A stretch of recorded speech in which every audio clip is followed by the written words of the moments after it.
Hello and thank you for joining the Thursday edition of Journalist Hangout. I'm Ayodele Uzubakun. Today on the program, Inspector General of Police deploys Special Intervention Squad to tackle banditry, kidnapping in FCT as federal government warns citizens that crowdfunding to raise money for ransom payment will worsen kidnapping. I'll be hanging out with Babatunde Kolade Otitoju, Tunde Abaton, and Tony Waje. So if you're ready, let the hangout start now.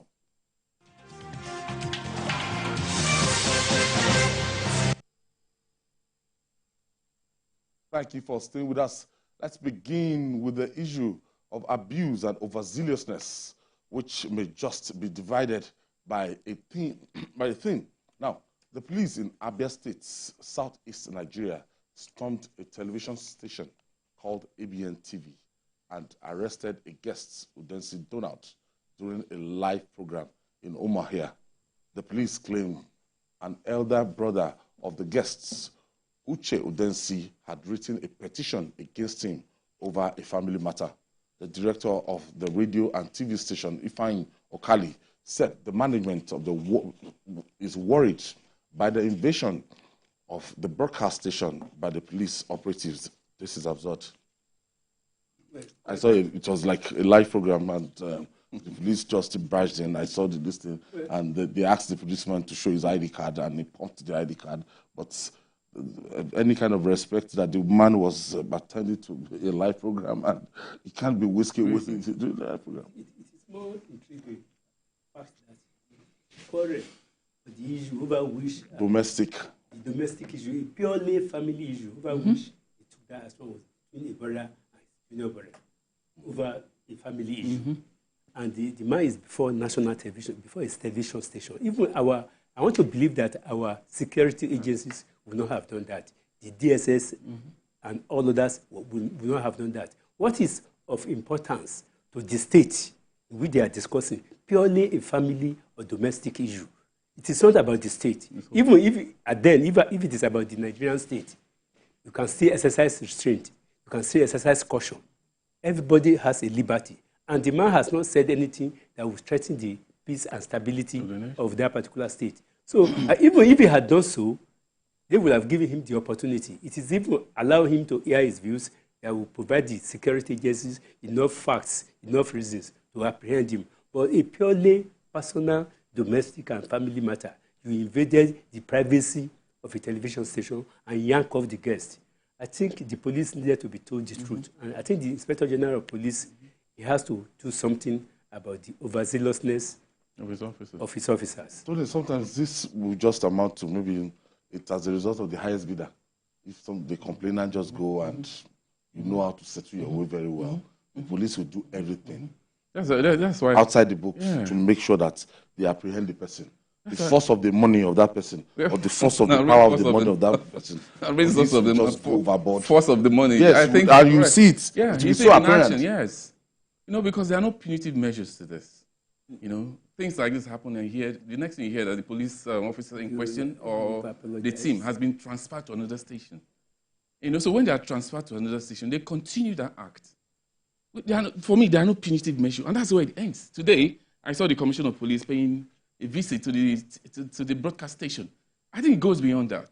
It goes beyond just going to, sorry, my officers. No. Those officers need to be apprehended, prosecuted. There are reasons. Something actually triggered it. We can't be running the country like this. So, this is not military regime. If somebody wants to arrest me now, I'm telling you, can you need to just come into this live program it doesn't make sense. And invade the studio it has to and stop. say you want to arrest. It has to stop. Then the police commissioner will come here the next day and say, I'm sorry. It can't continue. Because if you use that approach, another one will happen tomorrow. We need to identify these officers involved. There must be an investigation. What happened? And why do you have to invade the TVC? So there must be an investigation. And those officers need to be prosecuted. It goes beyond the Commissioner of Police or the IG calling. No, we can't continue to run the affairs of this country this way.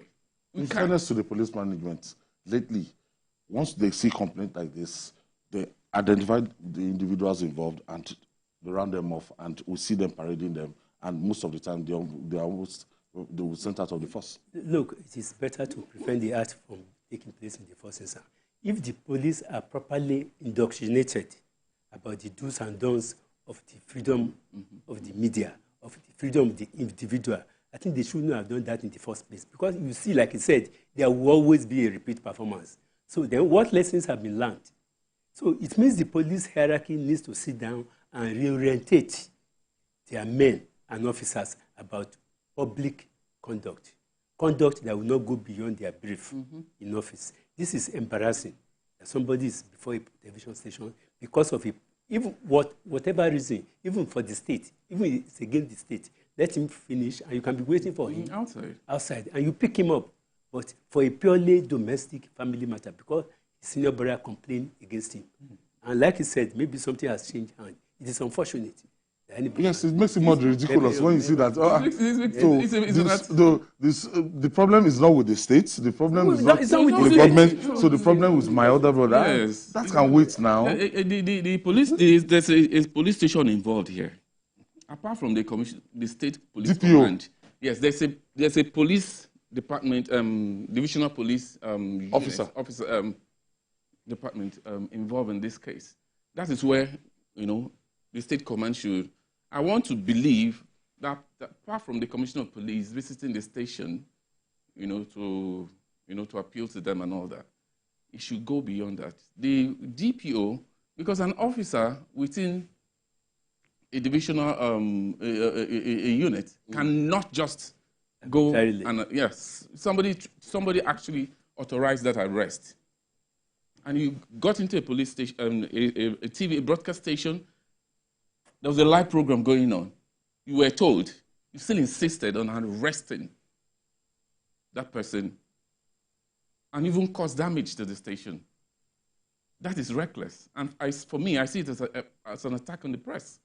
And it shouldn't just go like that. Because, as I said earlier, if we continue to do it this way, it will continue. If we don't do anything to tackle it and address it squarely. This, even under the military regime, I can't, maybe for a few occasions this happened, but this is not a military regime. This is democracy. This is supposed to be democracy. And there are processes to these things. The highest they ought to have done is to wait after the program. They can arrest. But barging in and all that is a no-no. It's a no-no. And anybody who is in support of this is not wishing the country well. Sometimes the conduct of the police, a lot of people will blame it on the training ab initio. That's, when they were entering the force, the process of indoctrinating these guys, it falls short of standard. Well, I think you have to know one thing, that is, the police themselves, most of the policemen, they are not properly enlightened and educated about what their roles are. If they are properly educated about what they are supposed to do, an IG doesn't have to issue a press statement asking the police not to search the telephone of they should know this. Without the IG, they have to issue a press statement. Don't search telephone. Don't search. When you see a young man driving, the young man is assumed to be a 419 guy. It's so wrong. Harassing people all over the place. Or if the guy is on dread. So automatically he's a Yahoo boy. Harassing. So I think the problem is the caliber and the character, the kind of people we recruit into the Nigerian police system. And the Nigerian police seems to have no code of conduct. There's something they call code of conduct for officers. If you follow your code of conduct, you not embarrass the members of the public. You are being sustained by the taxpayers, and you are not supposed to harass taxpayers. The police, like they say, is supposed to be your friend, not an object of harassment of the citizen. It is unfortunate. That's why I have to look into the recruitment process. It's very important. Recruitment is very because I've seen a lot of people just. Start from that police. I don't say for 4 years. I don't get a job. Let me just go into the police force. It's also good for different reasons. And then at the end of the day, no orientation, because I think education is key here. Yes. Not that you have to do 4 years. So these officers, orientation matters. They must be identified and they need to be identified. They need to be identified. It goes beyond jokes. Going to a radio station. It goes beyond jokes because we are in a live program. It could happen to anybody. Yeah, it could happen. It could happen to anybody. If we just let it, slide. And it's so ridiculous that a purely family and domestic. That has nothing to do. That has nothing to do with the state. You can understand that security men can be overzealous when they are dealing with the state. But this thing is not about the state. It's about a domestic, purely domestic family matter that could be settled. After all, people go to court, and the judge will advise members of the family, either a couple, to come and go and settle out of the court. But this is purely a private matter. Business. All right.